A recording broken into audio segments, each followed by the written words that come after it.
Au nom de Jésus-Christ, nous te prions. Amen. Bonjour à tous, j'espère que vous allez bien. Je ne sais pas si vous faites toujours la même chose quand c'est moi qui prêche. Vous êtes tellement dépité que personne ne me confirme si vous allez bien. Mais pour ceux qui sont à distance, tout le monde a l'air pas mal encore en forme. Voilà, je m'appelle André, je suis un des membres de l'équipe pastorale de cette église. Et puis, on va sortir une fois de plus de cette série d'Apocalypse pour aller sur une prédication sur un autre texte. Je vais vous poser une question. Si vous deviez faire une analyse ou dire ce qu'est la vie chrétienne, vous la décririez comment et vous diriez que c'est quoi? C'est une question. Un chemin. Un grand amour, un voyage. Une relation. Un périple difficile. Un chemin étroit. Une certitude, une espérance. Une aventure passionnante. Merci, Christiane. Et quelqu'un a dit autre chose là, je ne sais plus. Une nouvelle identité. Ok. Donc, si je comprends bien, pour vous, la vie d'un chrétien, ce n'est pas comme cette belle balade au bord de l'eau, un dimanche après-midi vers le lac, hein, quand il y a le soleil qui se pose, en été, il fait plus trop chaud, il y a un peu une brise là qui nous rafraîchit un petit peu. Vous voyez ce lac qui est super calme. Les fleurs, en tout cas, nous on habite près de Morges. Vous avez les tulipes là qui poussent maintenant à Morges, c'est magnifique. Et puis vous prenez le temps de vous asseoir sur un banc, vous vous posez, c'est génial. C'est ça la vie chrétienne. Un long fleuve tranquille. Je vous propose d'aller directement dans un texte. Dans Hébreux 12, 1 à 3. Donc, si tu n'as pas de Bible, tous les textes vont être affichés. Mais c'est bien aussi de prendre sa Bible, de la travailler, de regarder si ce que je vous raconte, c'est bien marqué dans la Bible. Donc, si tu veux une Bible, c'est derrière et tu peux la prendre pour toi et la garder pour la lire plus tard aussi. Hébreux 12, 1 à 3. Nous donc aussi, puisque nous sommes entourés d'une si grande nuée de témoins, rejetant tout fardeau et le péché qui nous enveloppe si facilement, et courons avec persévérance l'épreuve qui nous est proposée. Faisons-le en gardant les regards sur Jésus, qui fait naître la foi et la mène à la perfection. En échange de la joie qui lui était réservée, il a souffert la croix en méprisant la honte qui s'y attachait, et il s'est assis à la droite du trône de Dieu. Pensez en effet à celui qui a supporté une telle opposition contre lui de la part des pécheurs, afin de ne pas vous laisser abattre par le découragement. Ce texte nous parle de quoi? Nous dit que on doit courir avec persévérance, que la vie est une épreuve qui nous est proposée. Dans certaines traductions, il est écrit carrière ou course. Et ici, dans la seconde 21, il est écrit épreuve.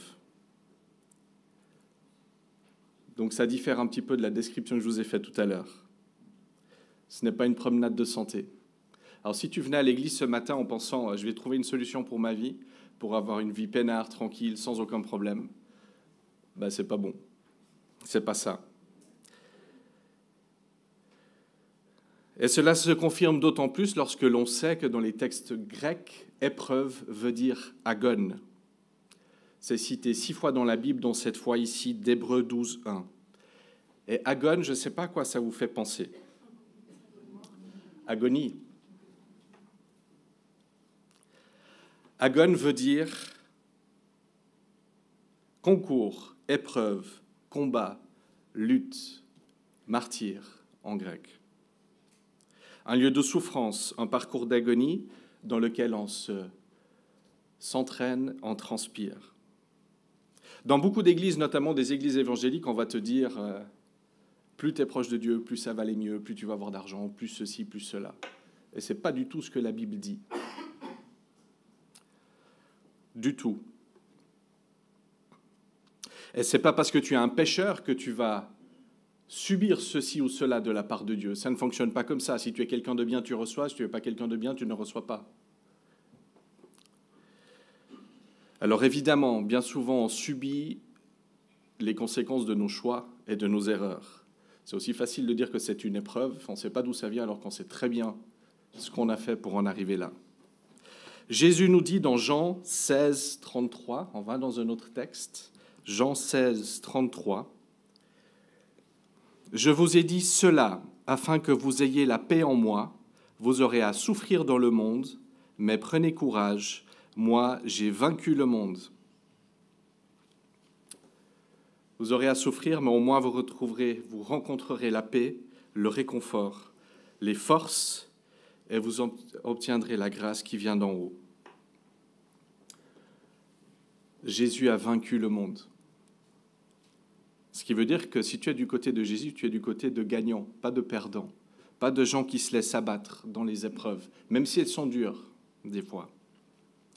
Dans chaque difficulté de nos vies, nous sommes vainqueurs et nous gagnons la course sur notre vie avec et par Jésus-Christ. J'ai intitulé le partage de ce matin « Persévère, ne lâche rien dans l'épreuve. » Persévère, ne lâche rien dans l'épreuve.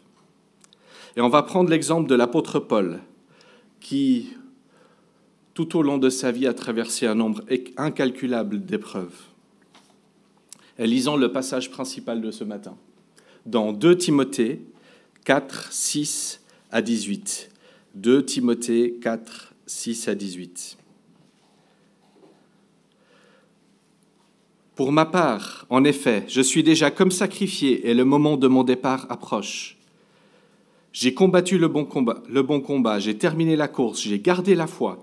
Désormais, la couronne de justice m'est réservée. Le Seigneur, le juste juge, me la remettra ce jour-là. Et non seulement à moi, mais aussi à tous ceux qui auront attendu avec amour sa venue. Tâche de me rejoindre au plus vite, car Démas m'a abandonné par amour pour le monde présent, et il est parti pour Thessalonique, tandis que Crescence est allé en Galatie et Tite en Dalmatie. Luc seul est avec moi. Prends Marc et amène-le avec toi, car il m'est utile pour le ministère. Par ailleurs, j'ai envoyé Tychik à Éphèse. Quand tu viendras, rapporte-moi le manteau que j'ai laissé à Troas chez Carpus, et les livres, surtout les parchemins. Alexandre le forgeron m'a fait beaucoup de mal. Le Seigneur le traitera conformément à ses actes. Méfie-toi aussi de lui, car il s'est fortement opposé à nos paroles. La première fois que j'ai présenté ma défense, personne ne m'a soutenu. Tous m'ont au contraire abandonné. Qu'il ne leur en soit pas tenu compte. C'est le Seigneur qui m'a soutenu et fortifié, afin que par mon intermédiaire, le message soit pleinement proclamé et entendu de toutes les nations. C'est ainsi que j'ai été délivré de la gueule du lion. Le Seigneur me délivrera de toute œuvre mauvaise et me sauvera pour me faire entrer dans son royaume céleste. À lui soit la gloire, au siècle des siècles. Amen. Jusqu'ici, la lecture de la parole de Dieu. Vous savez depuis où il écrit cette lettre à Timothée? Depuis son cachot à Rome, depuis la prison à Rome. C'est son deuxième emprisonnement à Rome. Nous sommes en l'an 66-67. Et c'est un extrait de sa dernière lettre. Le premier emprisonnement entre 61 et 63 avait été dû à la persécution de la part des Juifs. Et maintenant, le contexte, il est différent. Pourquoi? Parce que, en fait, le 18 juillet 64, Rome subit le plus grand incendie de son histoire. L'incendie se propage pendant en tout cas 6 jours et 7 nuits, certains disent même jusqu'à 10, et détruit une grande partie de la ville. C'était une ville qui comptait 800 000 habitants à cette époque sur 13 km², donc une énorme densité. Énormément de victimes, de sans-abri et de morts, plus de 200 000. Néron, l'empereur de l'époque, fut accusé lui-même d'avoir mis le feu à la ville. Beaucoup viennent sur ce fait-là. Certains le contredisent, mais le plus grand nombre de personnes disent et affirment, et historiens affirment que Néron était là derrière, peut-être même pour simplement reconstruire la ville comme il avait envie. On dit même qu'il chantait et qu'il jouait d'un instrument en regardant la ville qui brûlait depuis les hauteurs.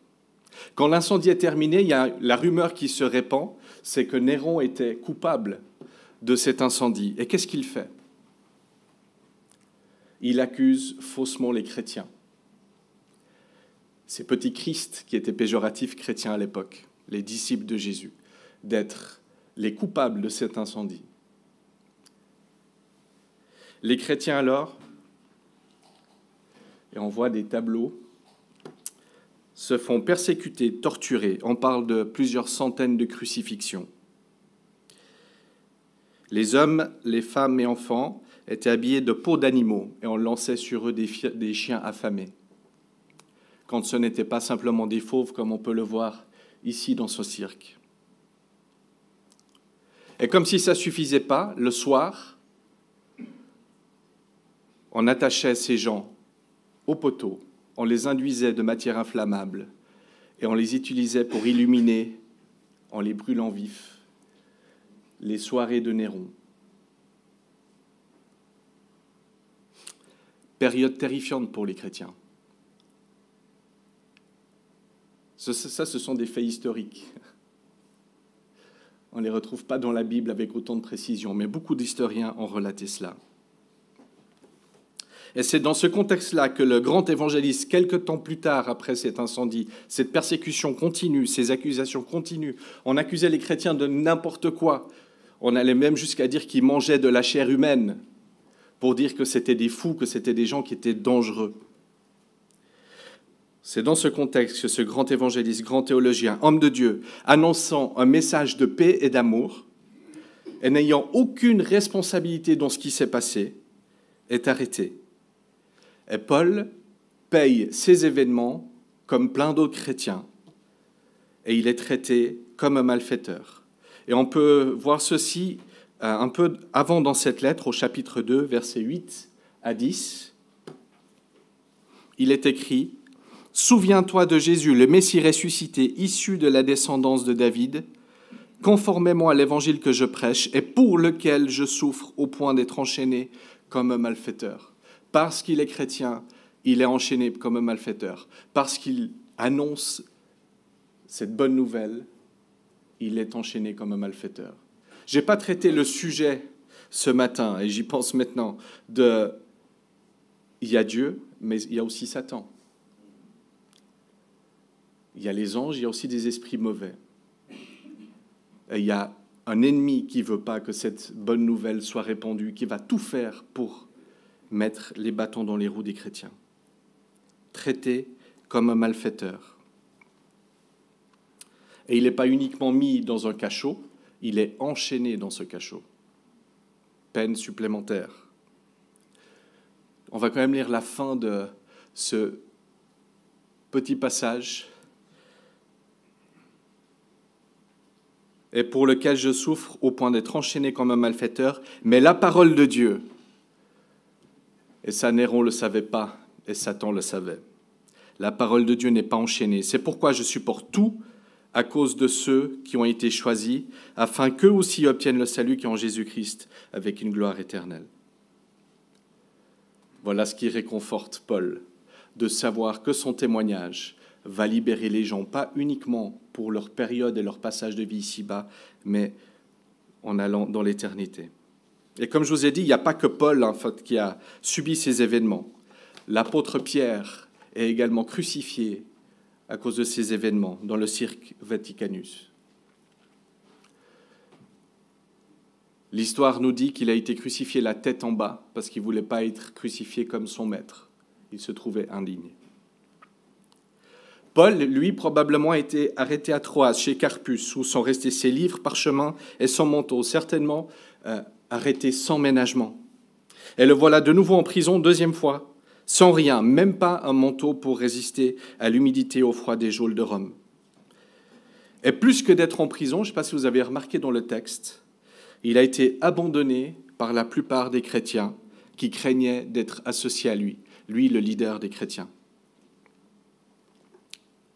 Il précise dans le premier chapitre au verset 15 que tous ceux qui sont en Asie l'ont abandonné. Mais pas qu'en Asie. Pas que tous ceux qui étaient en Asie, aussi ceux qui sont à Rome. On peut le lire au verset 16, 2 Timothée 4, verset 16. La première fois que j'ai présenté ma défense, personne ne m'a soutenu. Tous m'ont, au contraire, abandonné.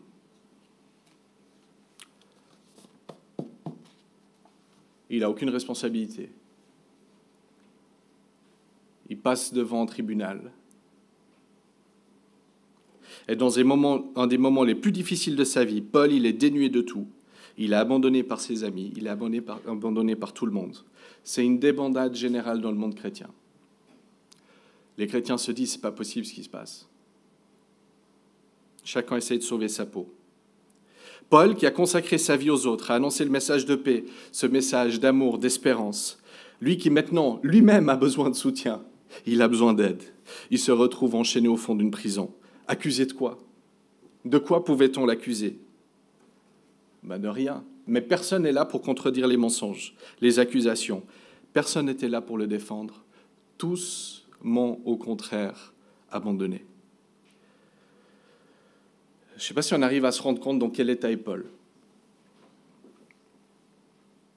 pendant le procès. Peut-être qu'il se disait quand même, il va y avoir quelques frangins, frangines qui seront là pour dire non, mais ça ne va pas, c'est pas nous, c'est pas les chrétiens, il a aucune responsabilité. Cet homme qui avait parlé à des foules, cet homme de contact, de partage, qui avait certainement besoin des autres comme nous tous, écrit à Timothée, tâche de venir au plus vite, j'ai besoin de te voir, j'ai besoin de te parler. Je suis seul, j'ai besoin de toi. C'est terrible, non?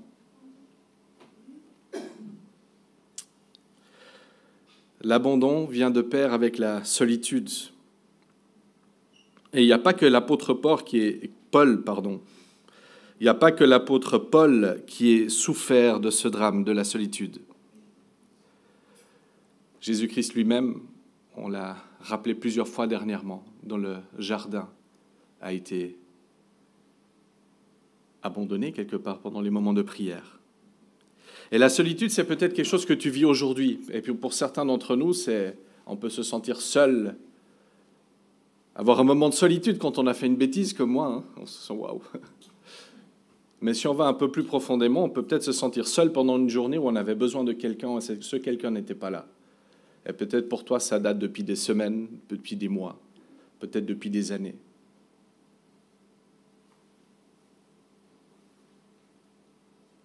On peut d'ailleurs se sentir bien seul, même quand on est entouré de monde, se sentir incompris, abandonné par ses amis, parfois sa propre famille, par son conjoint, par ses enfants. Et c'est un gros drame, ça. Et c'est quelque chose que nous pouvons vivre. Pour certains, la blessure est tellement profonde qu'ils n'arrivent même plus à nouer des relations aujourd'hui. Peut-être c'est ton cas, je ne sais pas.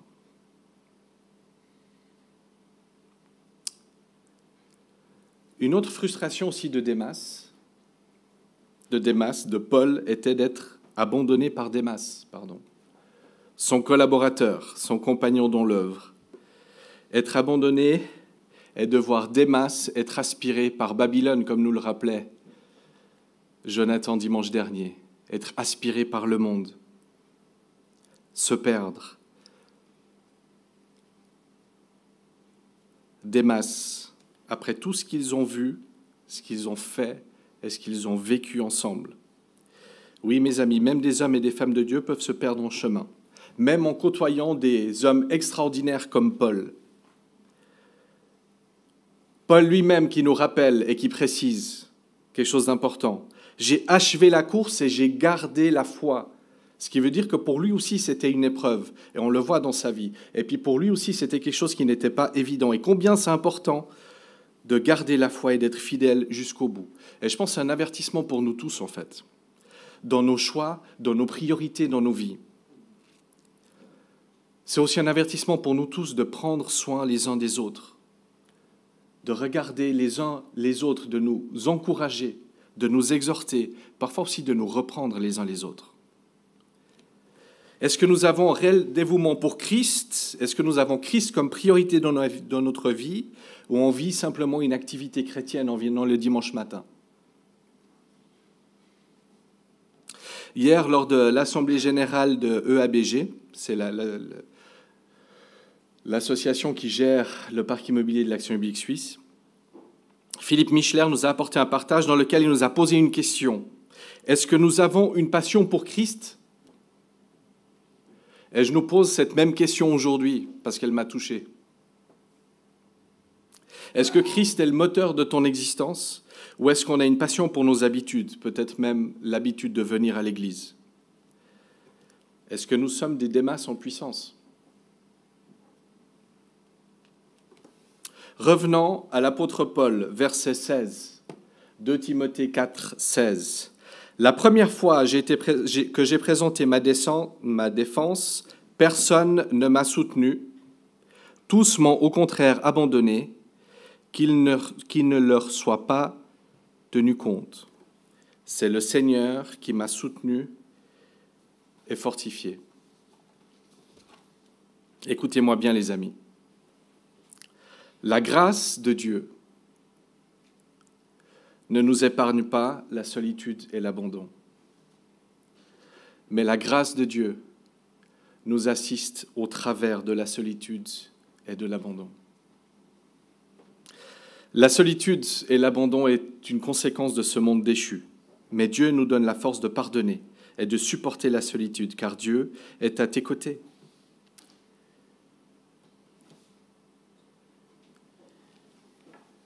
Tout le monde m'a laissé tomber, mais qu'il ne leur soit pas tenu compte.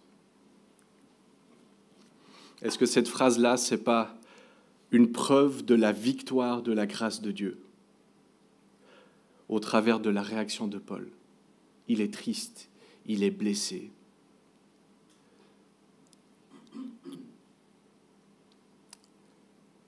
Je pense qu'il a dû aussi être frustré au point d'être fâché. Mais il a aussi dû pleurer. Et pourtant, il pardonne. C'est la raison pour laquelle on peut dire qu'avec la grâce de Dieu, je persévère et je ne lâche rien dans l'épreuve. Paul, et on l'a déjà vu à de nombreuses reprises ici, est un homme qu'on a tenté de tuer plusieurs fois, qui a fait naufrage, qui a été battu, qui a été fouetté, qui a été lapidé, même précisé à un endroit qu'il a été piqué par un serpent, qu'il a eu faim, il a eu soif, il a été rejeté, il a été maltraité, traité de menteur, humilié, trahi. Voilà ce qui est arrivé à un homme qui a propagé l'Évangile au travers de ses différents voyages missionnaires. Des églises naissent, il prêche devant des foules, un homme qui avait un seul objectif, l'avancement de l'Évangile. Et vous n'avez pas l'impression que cet homme, qui là est âgé, en tout cas pour cette époque-là, n'avait pas le droit à une retraite paisible, tranquille, pépère, au bord de ce fameux lac du début de ce partage? Il ne méritait pas ça? Moi, je crois que oui. Mais la vie chrétienne, c'est quoi? C'est agone. Je vous rappelle de nouveau ce que veut dire agone pour que ça nous pénètre vraiment. Ça veut dire concours, épreuve, combat, lutte, martyr. Un des hommes les plus intègres de l'histoire, des plus grands hommes de Dieu, ayant un cœur comme nous, des sentiments comme nous, un corps comme nous. Malgré son énorme exemple, il subit des épreuves terribles, même jusqu'à la fin de sa vie, la toute fin de sa vie. Alors pourquoi la souffrance et pourquoi l'épreuve? Et je pense que c'est bien que nous fassions une petite pause de ce texte pour parler de cela. Et je vous propose tout simplement de reprendre cette citation de grands hommes de Dieu et nous allons voir ensemble les points communs. Et je vous demande d'être attentifs. Et on va regarder ces citations et on va regarder ensemble qu'est-ce qu'il en ressort. Martin Luther. La souffrance est le miroir qui nous montre notre néant et notre dépendance totale de Dieu. Jean Calvin. La souffrance est une école de sagesse où l'on apprend la patience, l'humilité et la confiance en Dieu. Spurgeon. Les épreuves de la vie sont des outils que Dieu utilise pour forger notre caractère et nous rendre plus forts dans la foi. John Wesley. La souffrance est un moyen de purification qui nous aide à nous débarrasser de nos attachements terrestres et à nous approcher de Dieu. John Knox.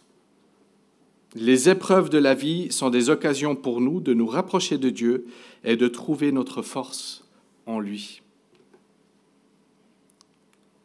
Jonathan Edwards. Les épreuves de la vie sont des moments où nous pouvons expérimenter la grâce de Dieu de manière plus profonde et plus réelle. Whitefield. Les épreuves de la vie sont des occasions pour nous de prouver notre foi et notre confiance en Dieu.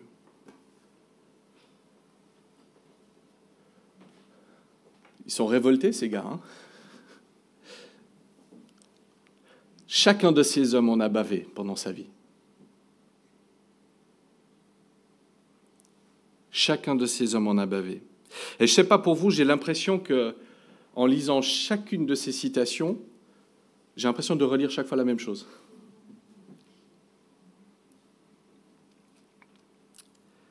Selon vous, qu'est-ce qu'il en ressort? C'est une question.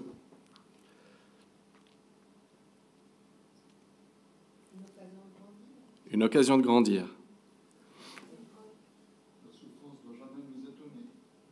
La souffrance ne doit jamais nous étonner, oui.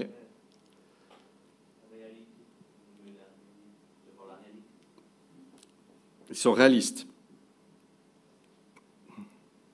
Moi, ce que je vois dans ces citations, c'est ce rapprochement de Dieu au travers de l'épreuve. C'est que les choses terrestres perdent de l'importance, perdent de la saveur. Mais pas par frustration, pas par dépit. Pourquoi? Parce qu'on se concentre sur les choses qui viennent après. Je crois que ça a été dit, c'est un apprentissage. On voit la grâce de Dieu au travers de l'épreuve. Et on est complètement dépendant de Dieu. Pourquoi? Parce qu'on est démunis, on ne sait pas gérer les choses. Alors ça ne veut pas dire que nous ne devons pas prier, que nous ne devons pas demander de l'aide à Dieu, que nous ne devons pas faire en sorte aussi de résoudre les choses qui sont devant nous avec l'aide de Dieu. Il faut prier. Il faut prier, remettre nos épreuves à Dieu. Mais souvenez-vous de la réponse de Dieu à Paul, qui lui demandait d'enlever cette écharde, tellement il était mal au niveau physique, tellement il avait des soucis. Paul, ma grâce te suffit, car ma puissance s'accomplit dans la faiblesse. Non, Paul, tu vas vivre avec, ma grâce te suffit. Par contre, par ton exemple, tu vas toucher des millions de personnes. Et je me révélerai à des millions de personnes à travers ton exemple. Quelles que soient tes épreuves, sois assuré que la grâce de Dieu est là avec toi pour t'aider à surmonter et à tout supporter. Verset 13, 2 Timothée 4, verset 13. « Quand tu viendras, rapporte-moi le manteau que j'ai laissé à Troas chez Carpus et les livres, surtout les parchemins. »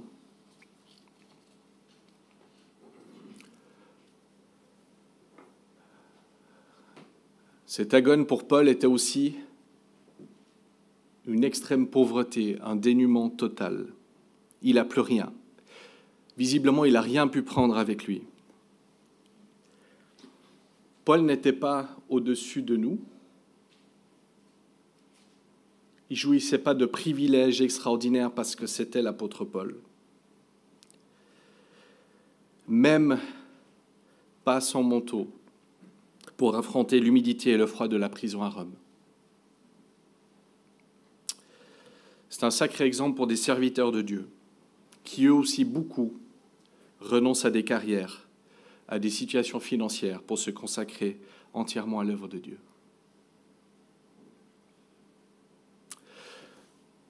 Parfois, ça peut être des circonstances de la vie qui font que aujourd'hui, tu es dans le dénouement et que tu es dans une situation financière et matériel compliqué. On s'attache tellement aux choses d'ici-bas. Il y a une chose que j'oublierai jamais. C'est quand en rentrant d'Ukraine, nous avons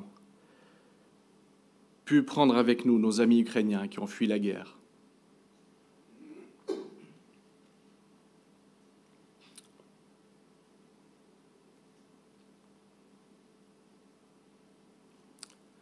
savez ce qu'il leur restait ?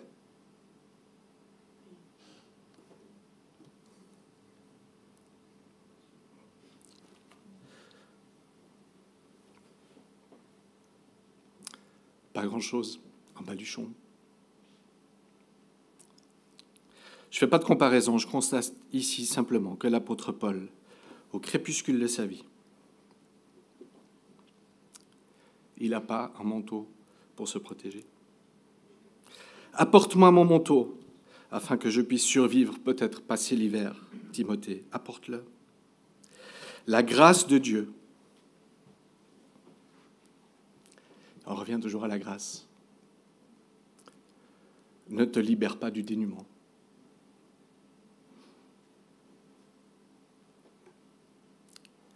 La grâce de Dieu t'assiste malgré le dénuement. Je me dis que des fois, on doit arrêter de se plaindre.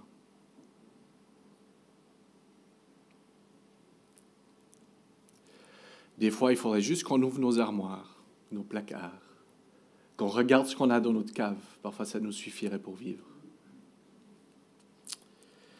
Notre maison, avec Sarah, déborde d'affaires, du sol au plafond, à tous les étages.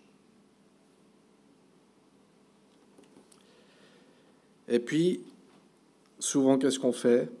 On se dit, purée, voilà ce que je n'ai pas et voilà ce dont j'aurais besoin. Que demande Paul ? En plus de son manteau, il demande son matériel pour continuer d'écrire la parole de Dieu, inspiré par l'Esprit Saint.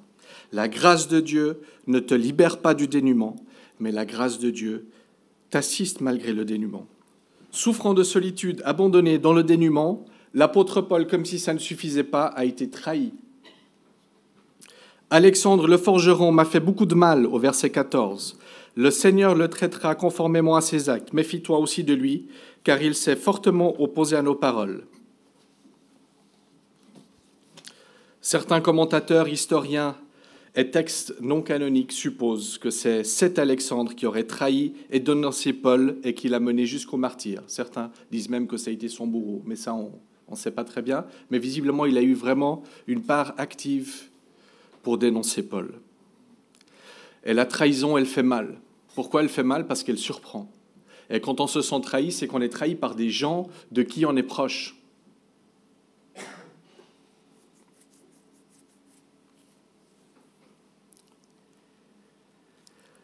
La grâce de Dieu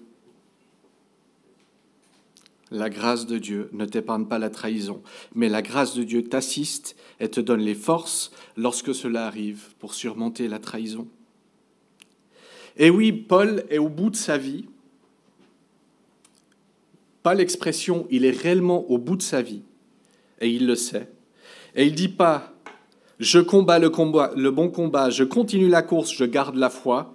Il dit tout ça au passé. Et on peut le voir au verset 7. « J'ai combattu le bon combat. J'ai terminé la course, j'ai gardé la foi. Désormais, la couronne de justice m'est réservée. Le Seigneur, le juste juge, me la rendra ce jour-là. Et non seulement à moi, mais aussi à tous ceux qui auront attendu avec amour sa venue. »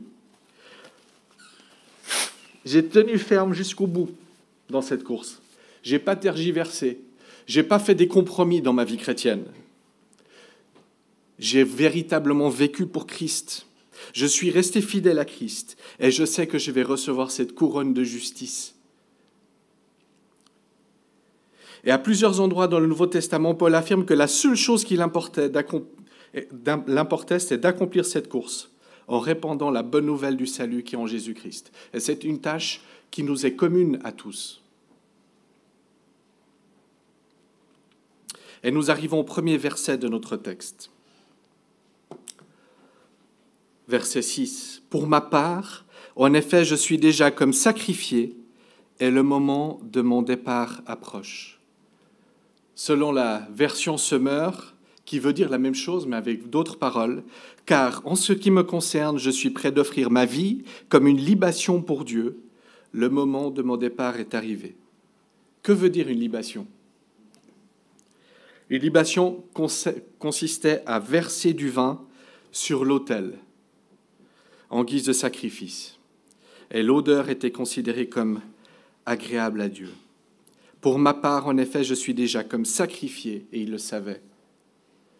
Et mon départ approche. En paraphrasant Paul, on pourrait dire, mais ma vie a déjà été offerte au Seigneur, c'est pas Rome qui va me tuer.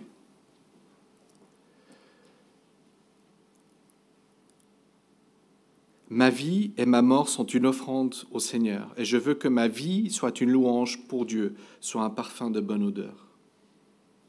Jusqu'au bout, jusqu'au crépuscule de sa vie, il a tenu ferme.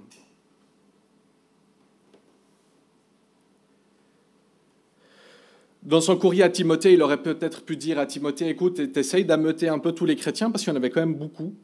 Va vers ceux qui se cachent, va vers des gens influents. Fais un soulèvement, fais quelque chose, va prendre ma défense, va expliquer à Néron, si tu arrives. Bon, c'est compliqué, Néron.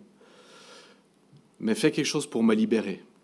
Non, il ne fait pas du tout ça. Mais comment un homme peut-il dire « ma vie et ma mort sont une offrande au Seigneur » ? Pourquoi ? Parce qu'en réalité, il n'allait pas juste mourir. Il n'allait pas mourir, il allait changer d'adresse.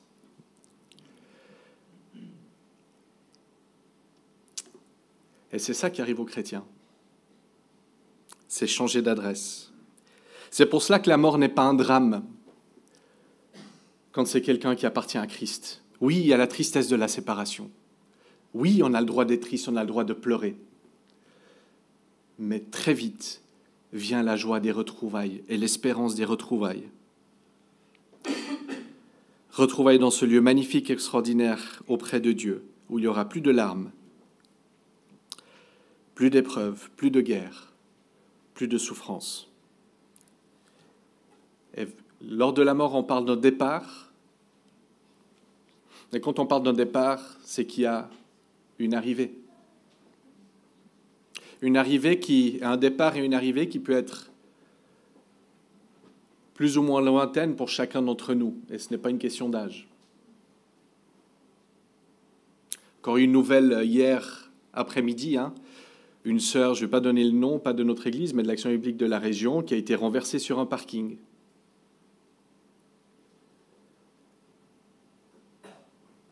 Elle n'est pas âgée. Elle aurait pu partir hier. Où as-tu prévu ton arrivée ? Est-ce que tu as la certitude que ton arrivée se fera dans l'entrée de ce repos céleste auprès de Dieu ? Est-ce que tu vas simplement rentrer à la maison auprès de ton Père ? Ou est-ce que tu n'es pas sûr ?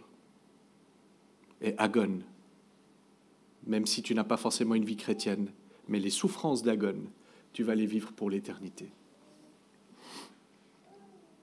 Paul était pleinement conscient de son futur, et se réjouissait de rejoindre son maître, car la justice, il allait la retrouver auprès de Dieu.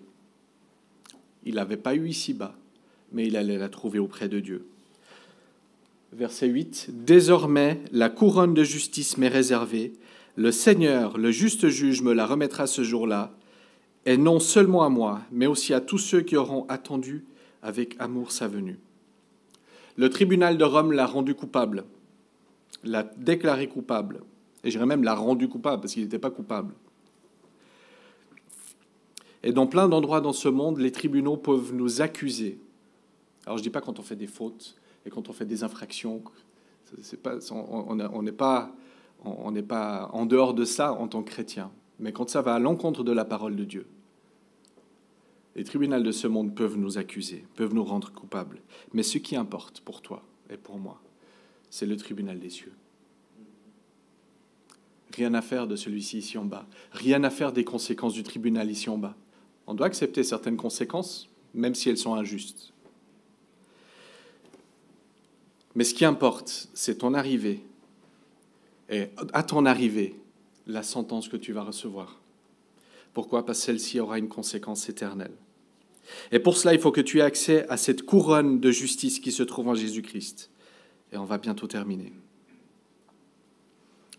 On va lire le texte d'Ésaïe 53,5, un texte qui a été écrit des centaines d'années avant la venue de Jésus-Christ, qui décrit déjà Jésus.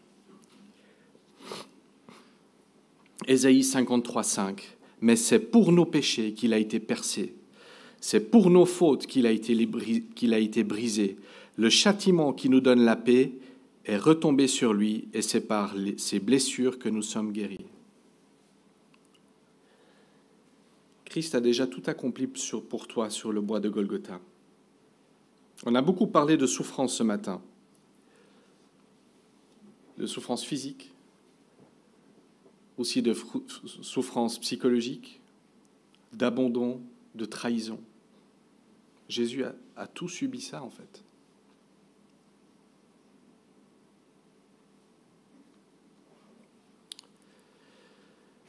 Tu n'as plus à te sentir méprisé, abandonné, trahi, démuni. Car si tu mets ton avenir dans les mains de Dieu, ton avenir sera glorieux. Et tu auras la paix au travers des souffrances. Oui, il y a des fardeaux qui sont lourds à porter. Mais la Bible, elle nous dit quoi ? De faire connaître à Dieu tous nos besoins. Pas les gros, les montagnes qu'on a devant nous, aussi les tout petits. Pour recevoir cette paix qui vient du Seigneur. 2 fois par mois, on a des réunions de prière dans cette église. La prochaine, c'est ce lundi à 19h30. S'il y a un sujet, s'il y a quelque chose pour lequel tu veux qu'on prie en église pour toi, viens vers moi, vers Max, vers un des responsables, et on priera pour toi demain soir. Si tu ne veux pas, parce que c'est quelque chose de trop énorme, trop intime, partage avec l'un ou l'autre, avec ta sœur ou ton frère, pour qu'on puisse partager les fardeaux, les porter ensemble. 19h30. Nous combattons ensemble à genoux, en apportant tout au pied de la grâce et au pied de la croix. La grâce de Dieu ne nous libère pas des épreuves, mais la grâce de Dieu nous donne les forces et la force pour les affronter. Le dernier texte, en écrivant aux Romains dans son épître, une autre,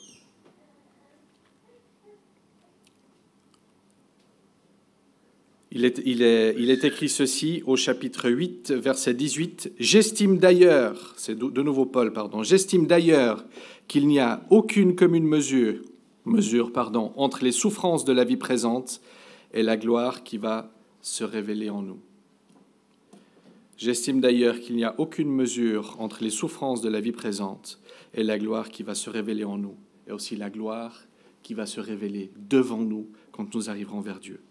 Quelle merveilleuse espérance, quel réconfort, quelle paix. Je ne vais pas vous laisser des devoirs ou des suggestions comme je peux le faire parfois ou on le fait, et le fait systématiquement Jonathan. Je vais juste te demander de demander l'aide de Dieu et la grâce de Dieu pour persévérer et rien lâcher dans les moments difficiles. Que le Seigneur vous bénisse.